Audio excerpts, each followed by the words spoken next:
But it is one of the most exciting things, in my opinion, going on in terms of social mobility. It's about helping young people from low-income backgrounds, veterans and ex-offenders really create opportunities. To make society fairer, more meritocratic, rather than one organisation shouldering the burden of delivering work experience, it's about bringing different organisations to subdivide that. And the way of achieving it is unique and really starting to use everything that digital has to offer us. The Positive Transformation Initiative. Hello and welcome to yet another edition of the Ludic Insights podcast. This series explores themes and topics relating to all things digital and digital's impact on our societies, leadership and ways of getting things done. My name is Garrick Jones. I'm one of the founders of the Ludic Group and co-author of the book Alive, Digital Humans and Their Organizations, available on Amazon, Kindle and at all good bookshops near you. This edition is focused on the Positive Transformation Initiative. May I say how pleased personally I am to have our two guests with us, Dan Brown and Barry Matthews, who I know from the Positive Transformation Initiative. As always, I'm joined by Paul Ashcroft, my co-author and business partner. Hello. Well, why don't we get straight into it? What is the Positive Transformation Initiative? Garrick, thank you very much. It's an idea that really just came out of spending a long time, working with a lot of companies, talking to charities and having, I suppose, what you look at as some well-meaning individual projects. And the idea really was to look at what's happening in the UK, feels that there's probably a need for greater collaboration between businesses, third sector and government. And look at ways that we can help existing initiatives, kind of communicate better, collaborate, and widen the impact of what they're doing by helping them get better access to resources and funding. Does the Positive Transformation Initiative have a mission, a purpose? What's it trying to achieve? It's really about aiding, social mobility across the UK. Hopefully the whole point of this is to widen that out. But initially, it's about helping young people from low-income backgrounds, veterans and ex-offenders really create opportunities, helping them create opportunities to become, successful and access, the right opportunities.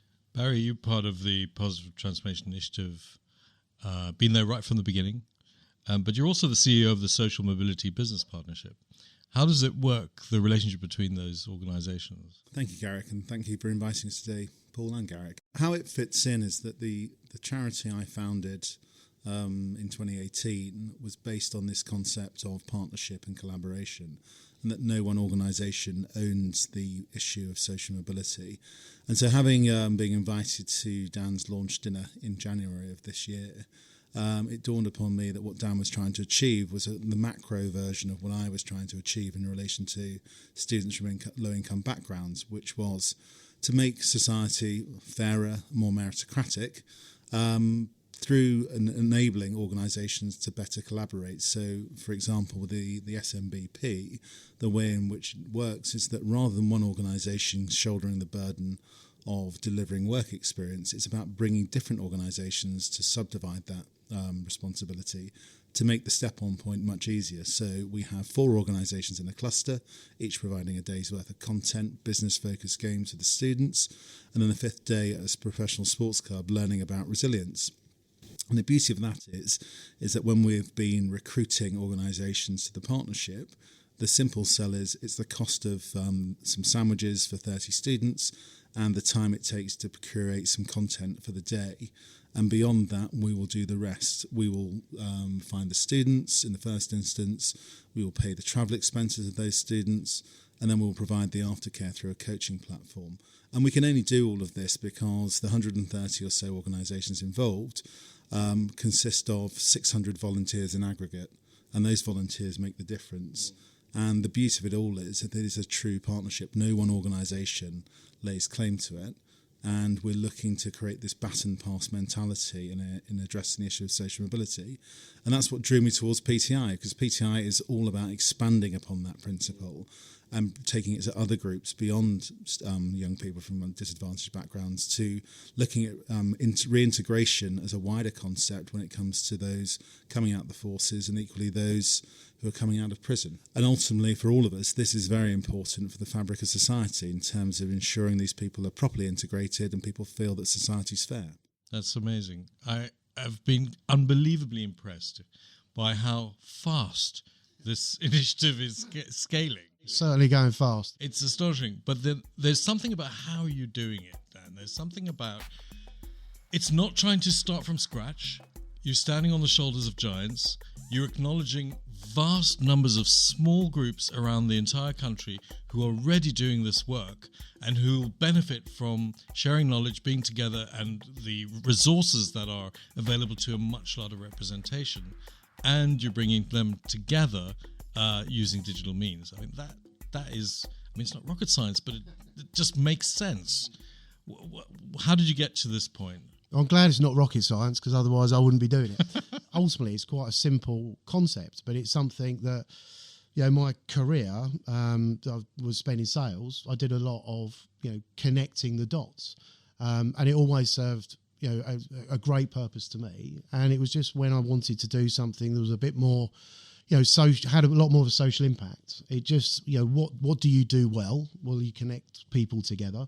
How can you be effective? Well, I've got a really good network of individuals. Obviously, people like yourselves who have been incredibly supportive, and Barry, and we're very lucky, to have people like, Sir Kenneth Alyssa, who's helped us and is becoming the executive chairman for PTI. Sir Kenneth is the Lord Lieutenant of the Queen's... Lord Lieutenant of the Queen in Greater London. There we go. Yes. And he has a... And he's a patron? He will be a chairman, yeah. And he's also just has an amazing backstory. And I think that's been... You talk about the speed of why this is happening. The concept is there. But I think it's something that people are really getting involved with, because we're not asking anyone to support like another charity. What we're saying is we're creating an entity that's going to help support everyone's own charities and initiatives. So it's enabling the other work of other people. Yeah, absolutely. Mm-hmm. Gathering a lot of steam very quickly, and it's also opening up a real window onto stories that people have. Barry has got you look at people's backstories, people that you think would have come from certain backgrounds in terms of education or profession, but ultimately it's really opening up a lot of windows to where what people's stories really are. It's a big field, or a big space to work in. Where is PTI focusing in particular? I keep getting told not to boil the ocean by Mr. Matthews here, but and it's right. I suppose my biggest challenge is that I have an ideal and potentially would be trying to boil the ocean. It's been great working with Barry to be able to condense that down and say, right, what we need to be able to do is look at some identifiable, practical measures over the first 12 months. And because of the SMBP, where we've got a defined group of young people from low-income backgrounds that fits very well into my own background, so that's an obvious place to start. And also looking at working with some of the people who've been involved in projects that I've done personally before. So veterans ties into homelessness, and working with ex-offenders. Just to be completely frank, if it hadn't have been for a couple of individuals, I probably would have been in prison myself. I think it's important to identify the contribution those people made to my life, and now be able to help in that. So those three groups are a good place to start. Is it fair to say it's a network of networks?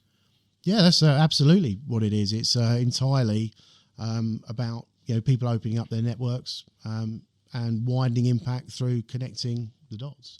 My role is to bring resources into that and also funding into that, but all of that is going to happen through people having a collaborative approach to networking. I think that's one of the Barry, I was going to ask you, because one of the mantras or things I've heard as being part of this is, yes, money is important, but actually people can bring a lot more than just money into this sort of work. In particular, large businesses. I know you've been in conversation with many large organisations about how they can play a part in this.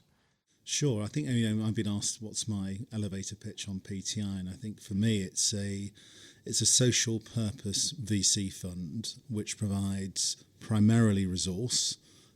So we've got access to 100 or so top-level CTOs who range from organisations in the Magic Circle law firms right through to the Prince's Trust and other organisations beyond within the FTSE 250. Equally, we've got access to a range of individuals who have management consultancy experience.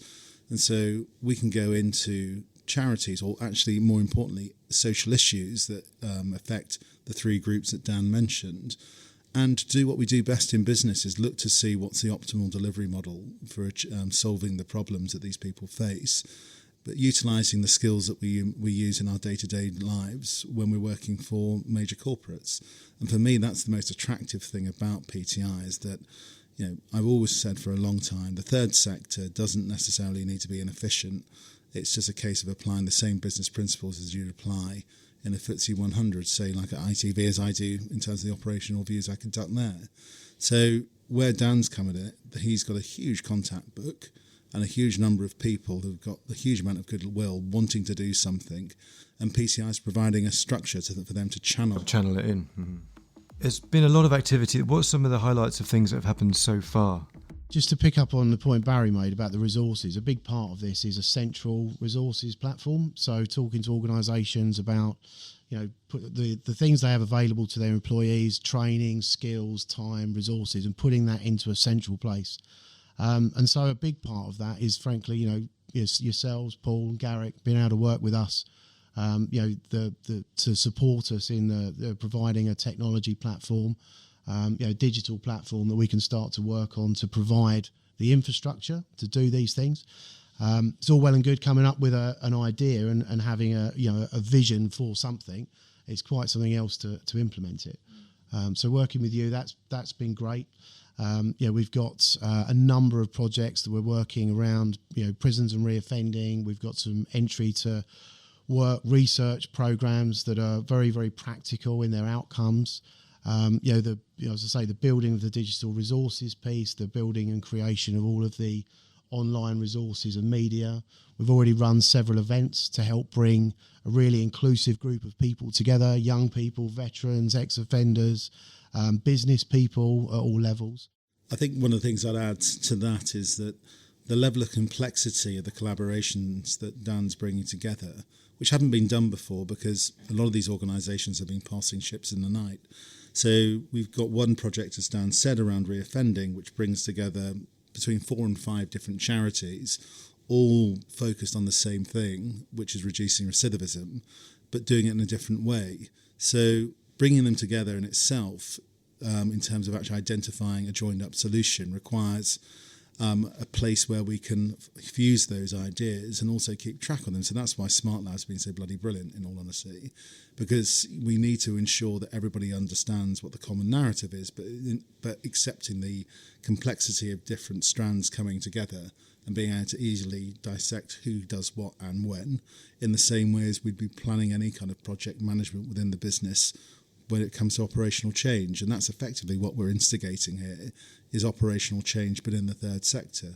And it comes as well in terms of the project which we're working on with Cumberland Lodge and Justine Greening's Social Mobility Pledge, bringing them together with PTI, together with the SMBP, and also more recently the CBI, to look at how we, as a business community and as the third sector and as those from state, can collectively work more in a more effective manner to tackle the issue of social mobility. Now that's a huge project which is very ambitious, but again, the way and means in which we're structuring it has been helped immensely by Smart Lab, and I think it's, without wanting to sound like a bloody advert, it's the way in which we're going to cut through the complexity to be able to peel back the layers to individual work streams and see them in a visual manner, enables us to build the complexity, because without the ability to visualize it separately, you can't build projects of this nature up. It's just nigh impossible because you get lost. It's fascinating for me because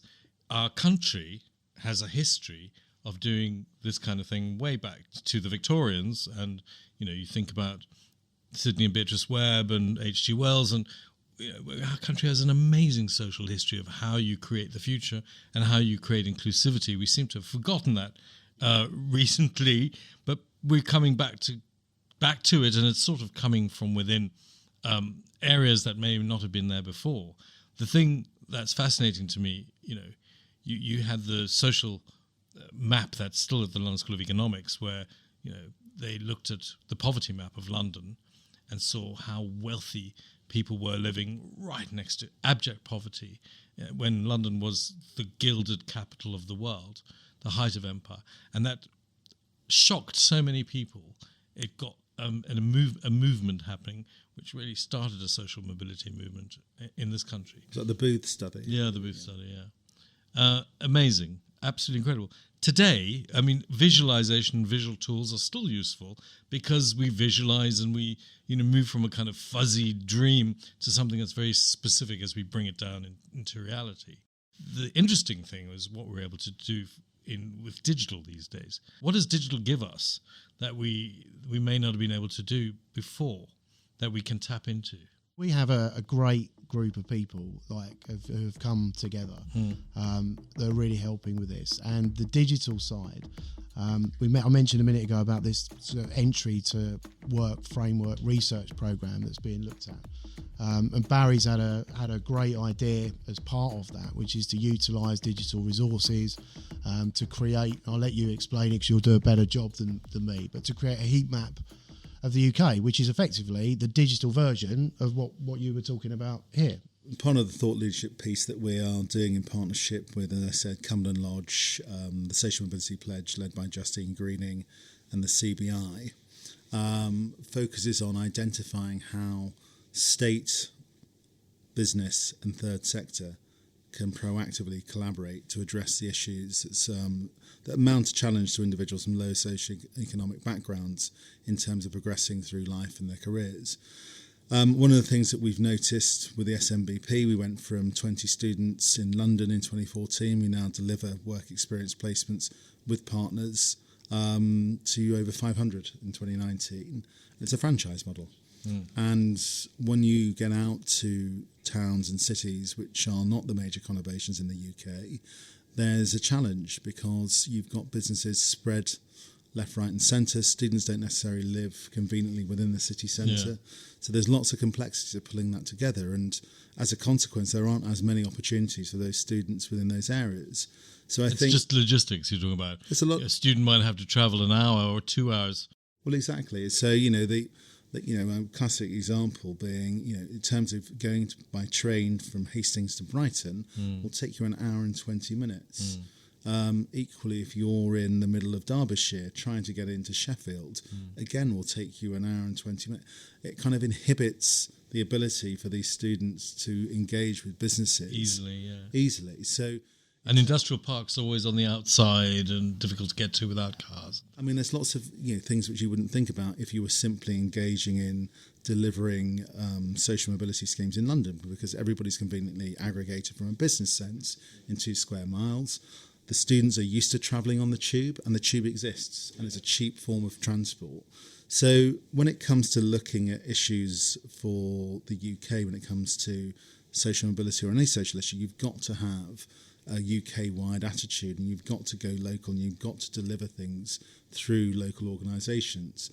But to enable you to do that, you need to be able to have things which you can replicate and scale quickly.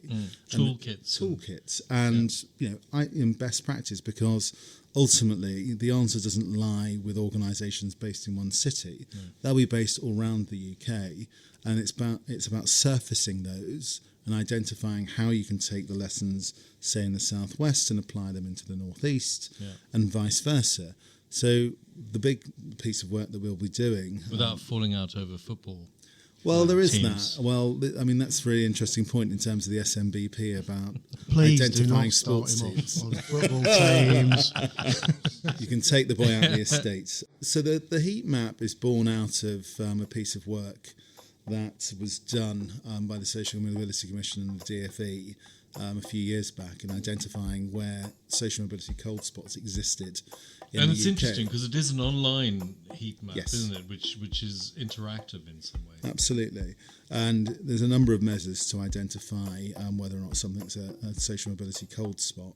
From those cold spots, Justine, when she was Secretary of State for Education, identified a number of them to become opportunity areas, and that's where a huge amount of focus was placed in terms of assisting young people from low-income backgrounds and equally beyond education, those from those backgrounds progressing their careers. The map itself comes down to one thing and one thing alone, is being able to plot what business, what state and what third sector are doing to combat those issues that an individual faces. This will be something whereby you can plug into this digital map, you can identify the area you want to analyse, you can then plug into the various nodes that will appear there, and you can get a summary of what those organisations are doing. And the key to it all is then articulating in a report what can those organisations do differently to make them more impactful, and then beyond that, what can we learn from those areas which can be translated and transported elsewhere in the country. So what's been your experience when you've been speaking with businesses and perhaps people representing the state, but also other charities in the third sector? Are you perceived as sort of stepping on their toes or doing their work?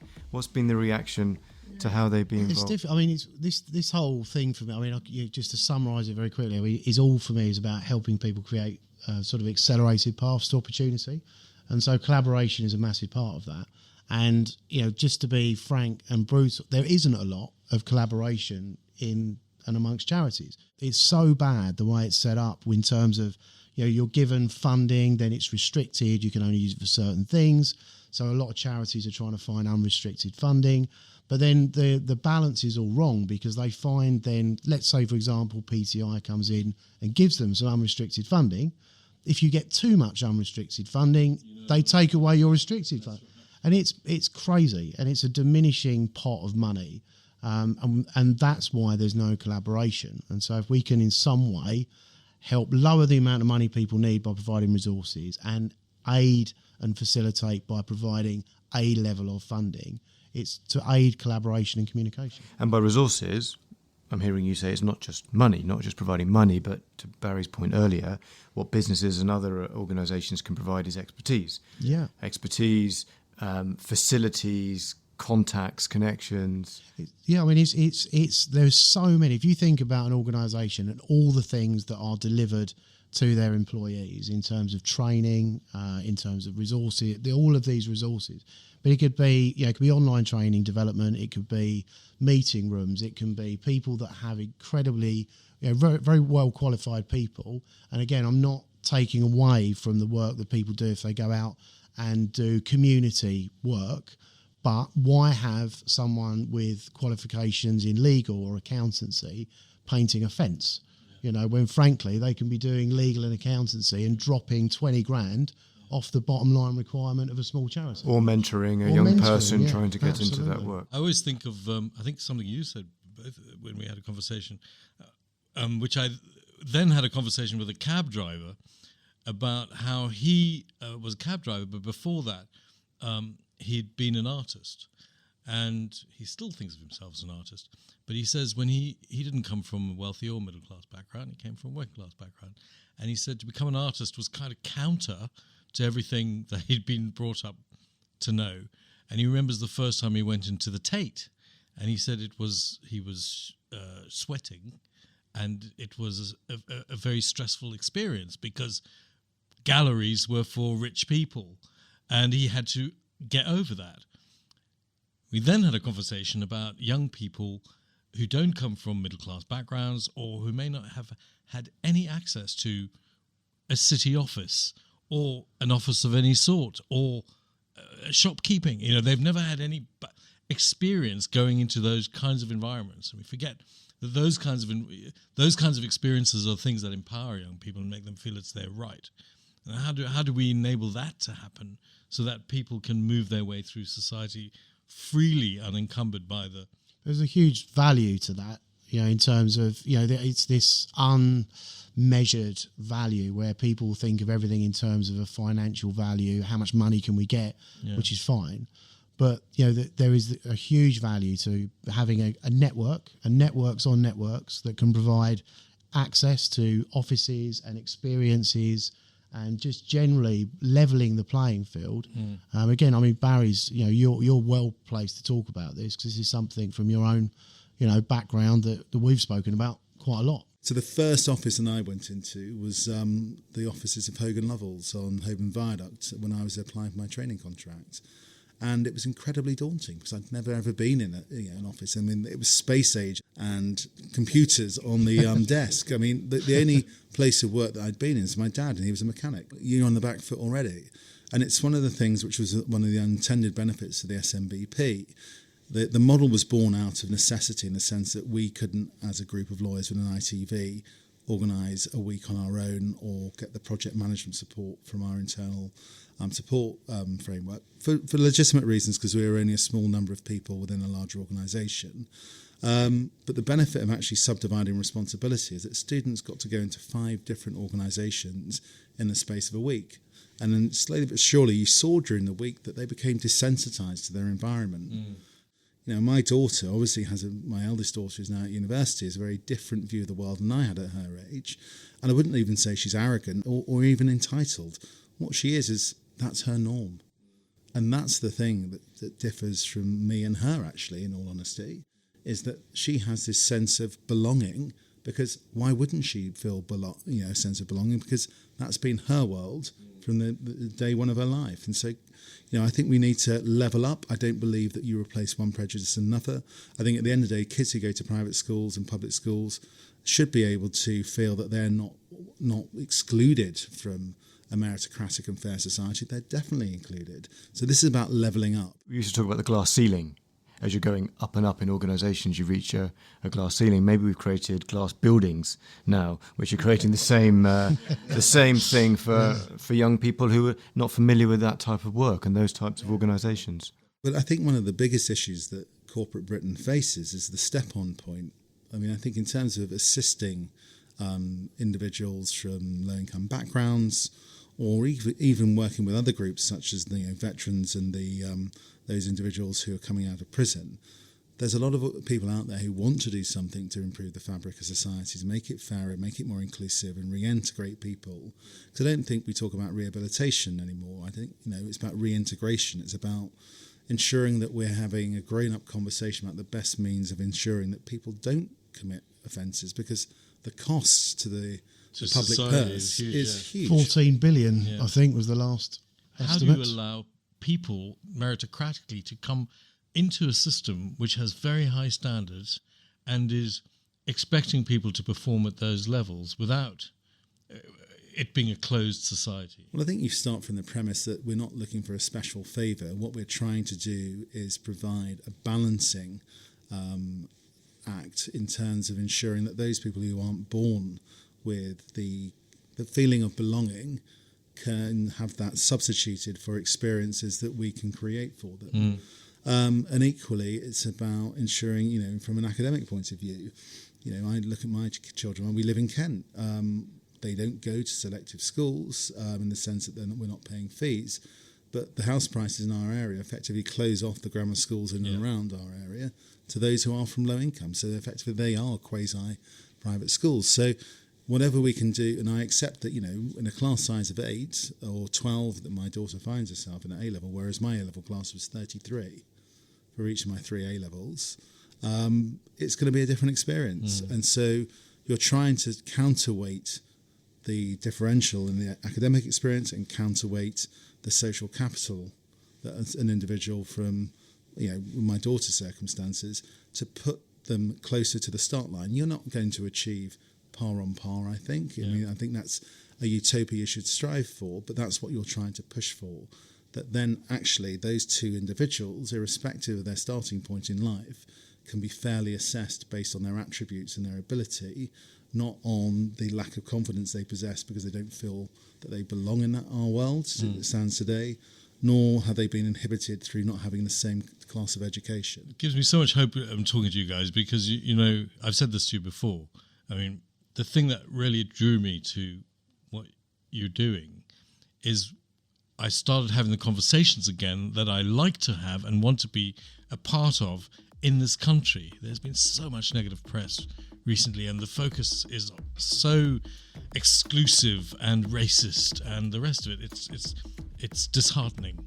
Whereas this is about saying, let's turn that around, because this is what we've done before and we're good at it. And there's no reason why this country should be exclusive and keep people down and out. It's not the way it works. Didn't make us great in the past. There is a huge amount of goodwill in this country, and there's a huge amount of negative sentiment that's squashing it all at the moment. And there are a lot of people that really want to engage in something, but I think there's a fear of committing to charities on the basis that we all have families and jobs and we might let someone down. And there's also the simple situation that there isn't a kind of a plug and play vehicle where people can inject what they can inject. They can do it with a time commitment they can manage and know that if they can't continue it for some reason, they're not letting anyone down. And that in itself is ultimately positive transformation, and being able to say to people, here's a vehicle, we'll provide the projects, we'll bring resources, we'll bring funding, and we'll enable you to have an outlet for all of this kind of positive goodwill, that you can engage in as and when you have the requirement to do so, or the time. It's at the start of the journey, Positive Transformation Initiative. It's going to be hopefully an amazing journey. As you progress in the next sort of 6-12 months, what are some of the things that you are looking to put in place and that maybe you need help with from people listening to this podcast? This whole idea of people jumping on and investing their time. So working with Barry, people like SMBP, and helping look at the infrastructure that they've created and widen that out is one big part of what we're looking at. We've spoken a lot about bringing everyone together, business networks, and there's a lot of people with some amazing titles and influence. But what we have to remember, and there was a lady who attended a forum recently who was one of the beneficiaries of a great charity called the School of Hard Knocks, who said to me, we need to make sure that we connect people who are ultimately going to benefit from this. We need to make sure that it's ground up as well. So we have a program which I'll be able to talk about a bit more soon, where we're going to physically go out and visit a lot of the charities, prisons and schools, and physically make that connection, so that it doesn't just become about people sitting behind emails. Yeah. And it's inclusive at all levels. I've also met some incredibly talented media people involved in this initiative, and I know that they're documenting as you go and creating media assets. So the whole thing is communicating and starting to generate itself. It is. I mean, we had an amazing meeting yesterday with a lady who has an incredible background. I mean, she really, in terms of resilience, I wouldn't do it justice to explain, but she's also, has had a career as a BBC news reporter, is looking, to help us. But in terms of what we really need is conversations with businesses that are committed to change, individuals that want to make a positive impact, and really identify people that want accelerated paths to opportunity. Barry, where do listeners find out more about Positive Transformation Initiative? So you can find both myself and Dan on LinkedIn, but the digital home of PTI is with the Ludic Group, so info@ludicgroup.com. Ludic Group, all one word, is probably the best way to get to us. We'll make sure that gets back to you. Thank you, Dan. Thank you, Barry, for a fantastic, fascinating conversation. And you've been listening to this edition of Ludic Insights. Please remember to subscribe, and we look forward to your company next time.